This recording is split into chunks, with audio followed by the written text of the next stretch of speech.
welcome to Hardtalk India. With elections less than a year away, the focus of attention is on the Congress party. Is it poised to come back to power, or is it still grappling with its problems?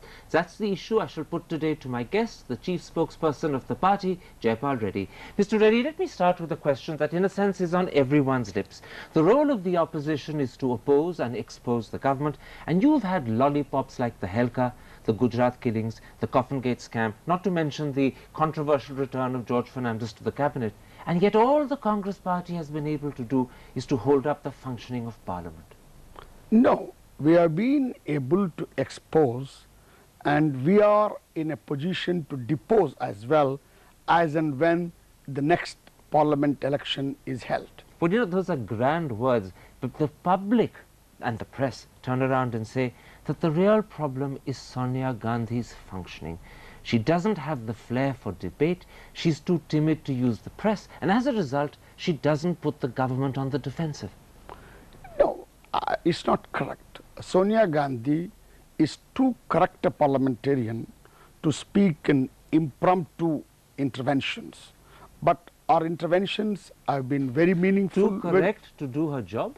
No, too correct to indulge in vituperative attacks. But oh, Mr. Reddy, you know, let me interrupt. You have been considered one of the great parliamentarians of India. You got the award for it. You know better than anyone else that great leaders of the opposition make their name scoring points off the government. Margaret Thatcher, Tony Blair, Harold Wilson, even Atal Bihari Vajpayee made their name by their performance at the dispatch box. If Sonia Gandhi's made a name, it's one that no leader of the opposition wants to own up to. No, it's not correct to say. Lord Attlee, when he became the Prime Minister of India, was not the best parliamentarian in his party. There were others. So therefore, that's one of the many qualities or qualifications that can't be described as the only qualification. It would be reducing the whole thing to oratorical nonsense. Except for the fact that Attlee had the good fortune of being Deputy Prime Minister in a national coalition government right through the war. He didn't have to struggle as leader of the opposition to attract attention. Sonia Gandhi has to. Each time she rises to her feet in Parliament, she embarrasses Congress. No, she does not. On the contrary, all her interventions were well considered and meaningful and weighty. In fact, they hit and also hurt. That's the reason why in the recent... Do you know what public opinion says? No. That as long as Sonia Gandhi continues as the leader of the opposition, Atal Bihari Vajpayee is safe as Prime Minister. She's not a thorn in his side, she's his greatest asset. I think you are falling a prey to the propaganda of BJP.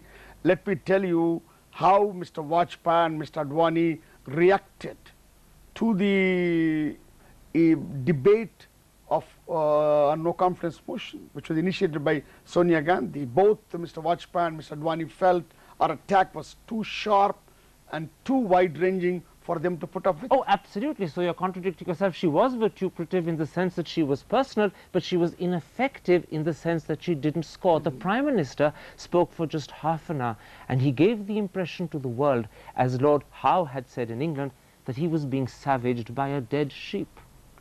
No, may I tell you, the Prime Minister, in his reply to the debate, was very poor in terms of his own standards. He was absolutely rattled when he really gave the reply. Let's come back to Sonia Gandhi. It's not just, Mr. Reddy, that she can't speak and she doesn't rise to the occasion. The leader of the opposition is expected to articulate an alternate vision for the future of India. No one believes Sonia Gandhi can do that because no one believes she has the answers to India's problems.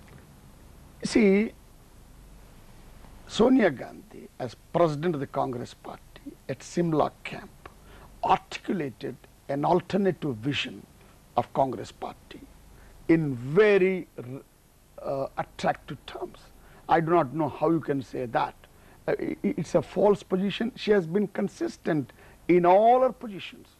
And whether it be at the CM's conclaves of the Congress Party, or whether it be at the camps of the Congress Party or the sessions of the Congress Party, she has been consistent in articulating an alternative liberal vision that Congress party offers to the country. And yet her own allies have begun to dismiss her. Sharad Pawar has just dismissed her as an imported leader of no consequence to India. And earlier, Mulayam Singh Yadav and Jai Lalita have said very similar things. They don't take her seriously. But you miscalled Sharad Pawar as our ally. He is You're our in partner. government with him in Maharashtra. Okay. But you know our differences with him. In fact, all those who raised this bogey of You foreign fought an origin, election with Jai Lalita, she dismisses Sonia Gandhi. You're an ally of Mulayam Singh government, he doesn't take her seriously. no, you are not stating it correctly.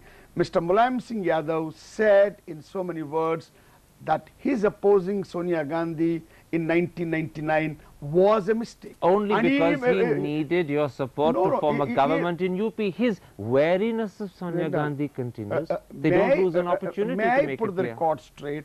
He made this statement after he became Chief Minister, after received support from everybody through his confidence motion in UP Assembly. But you know, Mr. Reddy, That really signaled a change of heart. but the point is not simply that Sonia Gandhi can't stand up in Parliament and embarrass the government. The point is not simply that Sonia Gandhi is too timid to articulate an alternative vision to the press.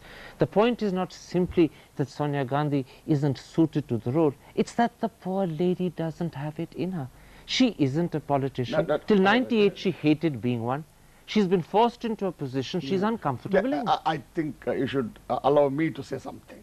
See, Sonia Gandhi has proved to be an outstanding leader of the Congress party. After she became president of the Congress party, Congress won in most of the states. Please remember, Mr. Vajpayee, who is considered very popular, could only win as prime minister in 2 states. Do you realize? One in Goa Do you by realize that you're accident, making- in Gujarat through a massacre. Do you realize that you're making my point for me? Under Sonia Gandhi, the states that you won were won in areas where she wasn't on offer as chief minister. Where she was on offer as prime minister, you crashed to your worst defeat ever. So Sonia didn't win, the chief ministers won. May I tell you, even in 1999, Congress did maintain its popular percentage. But crashed to 113 seats in 1999 It happens. under her. The swing in seats happens because of marginal swing in votes and also because of strategic alliances. And may I tell you, Sonia Gandhi proved to be enormously successful in keeping the Congress party together, in providing leadership while being in opposition to 14 chief ministers. You know, you talk about keeping the Congress party together. You're divided in UP. You've had 3 presidents appointed in a year. In Bihar, your new president is being opposed by his predecessors. You have problems in Kerala.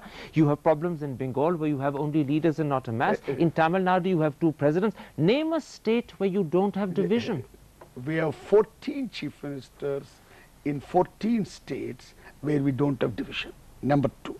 You are talking In of Madhya states. Pradesh, you have division. No, In no. Ajit Jodhi, Chhattisgarh, you have division. In Punjab, you have division. No. In Delhi, you have division. No. Sheila Dixit can't even form a committee to put candidates together for the new election. Karan, please appreciate that factions are a part of political process. As a liberal democrat, I would hate a situation where no factions So exist. then what did you say a moment ago? Sonia Gandhi has united the party as never before. Now you're saying factions are a part of the process. You're contradicting yourself. No, on the contrary. She is able to keep all the factions together. She is therefore able to hold the party together. She is able to command the loyalty and obeisance of all the factions. Let me put it like this. The press say, and a large section of public opinion says, that if you were to announce that Sonia Gandhi wouldn't be your prime ministerial candidate, chances are your votes would go up, you would allay concern, and you'd come very close to winning the election. Why can't you do that? Karan, let me tell you, I had the unique fortune of having worked with 3 prime ministers, Mr. VP Singh, Mr. Deve Gowda, and Mr. Gujral, as their chief spokesperson. And may I tell you, I had their affection, they repose the trust What's in that me. got to do with Sonia Gandhi? No, let me tell you. I continue to enjoy the trust and affection. Having said this, I watch their problems from close quarters. They were not the leaders of the respective parties, because of which, as surrogate prime ministers, they had their problems. If you are thinking of a surrogate prime minister, I thought you were in a defending vast Sonia country, Gandhi. Instead, you seem to be talking more about VP Singh, Devagowda and Gujarat. The point Come is, back to Sonia. I'm saying to you please, that if you didn't make her prime minister, I'm you'd making do a better. point. I'm making a point. I'm making a systemic point. A person who commands popular confidence, a person who has command over the party should lead the government. A surrogate does not serve the purpose. So regardless of what the country thinks or what the press says, you are determined to fight the elections with Sonia as your prime ministerial candidate. Karanji, I don't know which country you are referring to, which press you are referring to. That's not our idea of country's opinion and the opinion of the media. Okay, let's then leave Sonia Gandhi aside, because unfortunately for the Congress party, her leadership is not the only problem you face. Perhaps a greater problem is the fact that no one seems to know what your party stands for. You don't have a clear ideology and you don't offer a clear vision for the future. Yeah. I just now said Congress has articulated a luminous liberal vision of India. You know, your wonderful adjectives, let's test that. Let's begin with Hindutva. You don't lose an opportunity to criticize the BJP for basing its politics on a religious appeal. And yet look what you did in Gujarat. You started your campaign from the Ambaji temple. You gathered around you a collection of sadhus led by Murari Bapu. And the press says that every senior Muslim leader of the Congress party was kept out of the campaign. May I tell you one thing? Proof of pudding is in the eating. All the Muslims voted en masse for Congress party in Gujarat. And yet you lost. That and you lost shatteringly. No, that we lost because of an extraordinary atmosphere created through a fascist campaign by the BJP leadership, more particularly Mr. Narendra Modi. You say the proof that of the was an pudding. exception. You say the proof of the pudding is in the eating. Then let's look at the puddings that are being cooked in Chhattisgarh. Ajit Jogi spends his entire time planning Ram Kathas, building Gauraksha Sammelans and Kaushalya Mandirs. Let me finish, because the proof is so devastating. In Madhya Pradesh, your chief minister seems to be involved in trying to ban cow slaughter. And in Kerala, where your chief minister is a Christian, he's actually gone on record telling the minorities not to antagonize Hindus by making unreasonable demands. Mr. Karantapa, you are mistaking the details for the bigger picture. I think you are missing the bigger picture. The details make up the bigger picture. May I tell you, secularism is not the same as negation of religion. I don't think that is the concept we have ever supported. I don't think that's the concept that is supported anywhere in the world either. What is so secular George about Bush Anthony in White House identifies himself with a lot of religious ceremonies. Move off the White House and come back to the Congress. What is so secular about Anthony telling the minorities in Kerala, don't antagonize Hindus, don't add to their grievances by making unjustified demands? Does that sound secular? Mr. Anthony, as a true secularist, made a certain point in a certain context. Anything torn out of context could be distorted. Do you know what they say about the Congress party? They say that it seems to have lost the courage of its secular convictions. Instead, it's swimming with the Hindu tide. No, certainly not. Okay, then they say... I repudiate this charge completely, because I think Congress party in the last 5 years has represented uncompromising commitment to hard secularism, if you may want to so describe it. Oh, so uncompromising, in fact, that it says one thing in Delhi and quite a different thing in Ahmedabad, Bhopal and Raipur. Confusion then is the only other explanation. You go through our resolutions, our resolves, our statements, our positions. You know, they are uniform throughout the country. Let's then take up your resolve, and let's take it up in connection with disinvestment. In Delhi, your party says that you're against the disinvestment of profit-making public sector units. But in the states, that's exactly what your chief ministers are doing. Is that hypocrisy or is that confusion? No, you are not right. I'm not right? Our chief, no, you are not right in terms of facts. Amarinder Singh has privatized Punjab tractors. No, In Madhya Pradesh, Digvijay Singh has privatized Optel. In Chhattisgarh, Ajit Jogi has privatized the Housing and Development Corporation. All of them are profit-making units. The Chief Minister of Punjab, since we do not have much time, did offer an explanation. The explanation was along the following lines. Number one, the long-term prospect to the company was not bright. That's not true. It had made a profit of 100 crores in its last balance sheet. May I tell you, it was not exactly a public sector undertaking. Ah. It was a private venture in which Industrial Development Corporation had shares. In which it was case, not as though it it was a company in which Punjab government had equity stake at all. It did have equity stake actually, but it didn't have a majority stake. But it did have equity stake. But let's look at the case of Chhattisgarh. You can't call anything a PSU unless the government has a majority equity. Of the 37 PSUs earmarked in Chhattisgarh either for disinvestment or closure, 7 are said to be by the press to be profit-making. And in the case of Karnataka, let me finish because the proof once again goes quite against you. In Karnataka, our Chief Minister has said that he wants to disinvest all the state's PSUs, including every single profitable one. No, he did not say that. He said that he would go in for disinvestment in PSUs whose prospects in the long run would not be bright. That includes all his profit-making ones because he's already admitted that the government is not the right person to run them.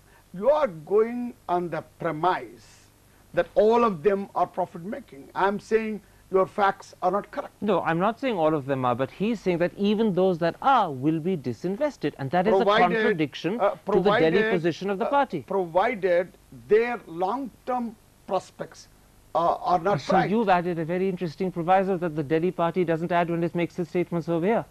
This is a very interesting proviso. We are prepared now to disinvest profit-making PSUs provided their long-term prospects are not bright. Naturally, because so you're sliding out of your resolve, aren't you? No, correct. At Bangalore AICC session, we passed a resolution to the effect that we would oppose disinvestment in PSUs which are either in strategic sector or making profits. Absolutely. Now you've added a proviso that gets out of it. You suddenly said provided their long-term prospects are not bright, you are then even prepared to privatize profitable ones. But, the sliding is beginning. If certain PSU is making profits, and it's not likely to sustain that record in the long run, if that is the advice given by experts, Mr. Reddy, then what does one do? Should one wait to privatize until one incurs losses? But what one shouldn't do is to take up categorical positions in Delhi which your chief ministers in power contradict and then have to find clever fudges to solve the problem. That's what you're doing. You're smiling, but that's exactly what you're doing. Mr. Reddy, let me put it like this. Do you really expect a party that is uncertain about what it stands for and whose leader doesn't attract attention, leave aside admiration, to win a majority of the seats in the next Lok Sabha election? Do you really expect that to happen? No, I tell you, Congress is still by far the single biggest party. It's more than double that of the ruling party, BJP. So you're saying to me that you're on course to win the next Lok Sabha elections? No, I will only say Congress is hoping to get more than 200 seats on its own. Will you in the next Lok Sabha, single largest party? We will surely be the single largest party. And yet you're bleeding already in constituencies like Sholapur and Ernakulam, where you're in power, you're losing seats. And let me finish. Karan, please here. If you are going by by-election results in certain constituencies, you would be mistaken. You must go by the track record of Congress party in the last 4 years. Let me explain. And Sonia ji has been leading Congress party in opposition, and her leadership we have won in state after state. Let me explain why by-election results are important. You're not only losing by-elections in areas where you're in power, like Ernakulam and Sholapur, you're also losing by-elections where you're in opposition, like Bir Maharajpur, Kapwara, Utpara and Lagban. All of those are seats that a party on the comeback should be winning, not handing over to its opponents. See, I don't think we can judge the prospects in terms of by-election results. In these by-elections also, except these 2 Lok Sabha elections, elsewhere we retained our assembly seats. Okay, let's not judge by by-elections then. Let's look at the fact that in 15 states you're in power, there you're going to face the anti-incumbency vote. That won't be a launching pad. That could end up being the leak that sinks the Congress ship. No, the point is, you kindly note that all the BJP partners are also suffering from the same anti-incumbency problem. Mr. Chandrababu Naidu in TDP, Mr. Naveen Patnaik, leader of BJD in Orissa. But you have 15 states, which means you have a much bigger area where you suffer anti-incumbency. And if in 15 states you suffer, you're not going to be the single largest party. Please remember, there are many states where you won only recently, and for the 4 states where we are in power are going to polls, and we will prove that in the case of positive performance of Congress party, anti-incumbency factor does not operate. Well, that's your hope, and it could end up being wishful thinking. But what's much more important is that in the 4 critical states of Uttar Pradesh, Bihar, Tamil Nadu and Bengal, which returned 201 seats to the Lok Sabha, you just have 15, and no one believes you're going to improve that tally by more than 2 or 3 at best. You, for sake of convenience, you deduct all these 4 states. Our total strength of Lok Sabha is 543, and we are still left with 342 seats. And to be able to get a majority, you have to win 257 of them. That's impossible. May I tell you, this is our primary catchment area, 342 Lok Sabha seats. And if we do well in this, we hope to get more than 200 seats. But then we have secular allies. Mr. Reddy, we are not pretending as though we are going to win on our own steam at the next Lok Sabha election. You said 2 very interesting things. First of all, you've almost conceded that you haven't got a hope in Uttar Pradesh, Bihar, Tamil Nadu and Bengal. I have not given up. You virtually said so. No. But much more importantly, I must concede something for the sake of argument. A tactical concession. A tactical concession. We have an ally in Lalu Yadav in Bihar. But I am not referring to that. Let me put it as this. But we agree that we are not a major party in these 4 states. And you're also saying that out of the 342 seats remaining, to be able to have an outright majority, you're going to have to win 257. That's impossible. I'm not claiming that we will get 272 on our own. You're saying you're going to get over 200, and even to do that, you're going to have to win pretty close to 190 out of 340. I think it's reasonable to expect this. Only look at the if catchment you form area. alliances, and in Simla you said you would be prepared to consider alliances. The problem is absolutely no one has come forward to ally with you. That is really the critical problem you face. The problem is we have already an alliance going in Bihar. Yes, and you have an alliance going in Maharashtra, which is on the point of crumbling. And in Kerala, if Karunakaran leaves you, some of your allies will drift away as well. So you're losing allies. Now, please hear me. So far as the left parties are concerned, I must say that their ideological commitment to secular program is absolutely uncompromised. Yet they've ruled out a pre-poll alliance with Congress. They're very clear about that. In fact, a pre-poll alliance with the left parties in some of their strongholds does not suit us either. But please remember, the left parties... And Mulayam Singh, whose government you're supporting, has ruled it out as well. No, left parties, out of their unselfish ideological commitment, made an announcement that they would consider an alliance or alignment with Congress in the post-poll situation. Yes. If we get 200 but to seats, be able to win the 190, you need, even to become single largest, you need pre-poll allies. And at the moment, you don't have any. And in fact, at the moment, those you have, you're in danger of losing.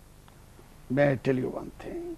We never depended upon NCP as an ally at the next Lok Sabha. That's what you're saying today, but you were hoping to fight together. No, I'm not ruling that out either. No, but you're hoping for a miracle. But we have a redoubtable, reliable ally in Lalu Yadav.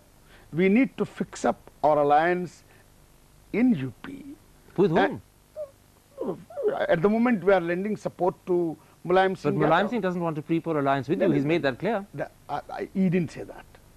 He did Except not. to your ears, to everyone else's, he said No, that. no, he did not say that. But anyway, we have an option with Mulayam Singh Yadav. I don't like to say anything more at this stage. I know what you want to drive me to. I'm not prepared to be driven to that position. But point I'm making is, we have our strategy in all the states where we are weak. And there, I'm afraid, we're going to have to end this interview. A pleasure having you on the program, Mr. Reddy.